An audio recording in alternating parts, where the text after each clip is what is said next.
и очень благодарна нашим писателям татарским, которые не умеют держать удар, которые создали такие грязные романы. Если бы не вышел этот роман, Бог не открыл бы мне дверь в квартиру Илдус Накиевны. И я очень счастлива, что прошла через школу Илдус Исамбет. Да, было нелегко, но каждая встреча, вы знаете, открывала для меня новые горизонты тех знаний, которых мне не хватало по жизни. Она научила меня бороться за каждую толику знаний. Я всегда держала перед Илдус собой экзамен, что я достойна получить это знание из ее рук. Я должна была ей каждый раз доказать. Для этого мне приходилось много работать. И я хочу вам сказать кратко. Это была достойная дочь Накы Исамбета. И вот мне удалось съездить на родину. Я хочу сказать, только на таком лоне природы мог родиться и вот питать эту силу этой земли, этот род. Один только я вам пример расскажу, о котором Илдус апа не знала, я ей подарила это знание. Здесь находится родственник Руфабы Зинуров. Я разыскала ее родственников из Насибаша. Так вот, было 7 энциклопедистов в этом роду. Уцелел только Накы Исамбет, который приехал из Уфы в Казань. Я отыскала новую биографию исчезнувшего энциклопедиста, который руководил медресе Ахмадия, который открыл русско-татарскую школу на 200 человек. Школу для девочек, стартовый 30 человек. Он занимался йогой. Ахмед Сафа Хазрет.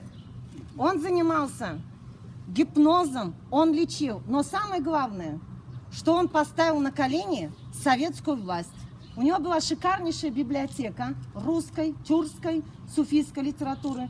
Когда советская власть в 1927 году посмела этого учителя, которого уважала весь этот Златоустский уезд, арестовать, все ученики на телегах, погрузив детей, бабушек, все семьи, приехали в Месагутово, запрудили весь районный центр и потребовали: мы поднимем на вилы 2 района Башкортостана, если нашего учителя вы не выпустите. Вот он, род Исамбета, вот она, утраченная история. А таких Исамбетов могло быть у нашего народа 7.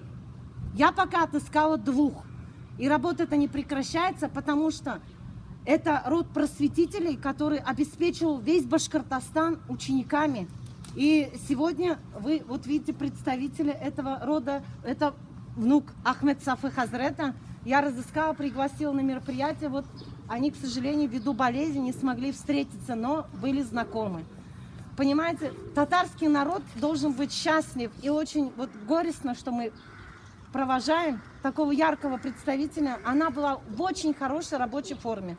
Еще 10 дней назад мы обсуждали, вот я дошла до середины книги, какие источники мы будем вводить. Для меня это полная неожиданность. Вот.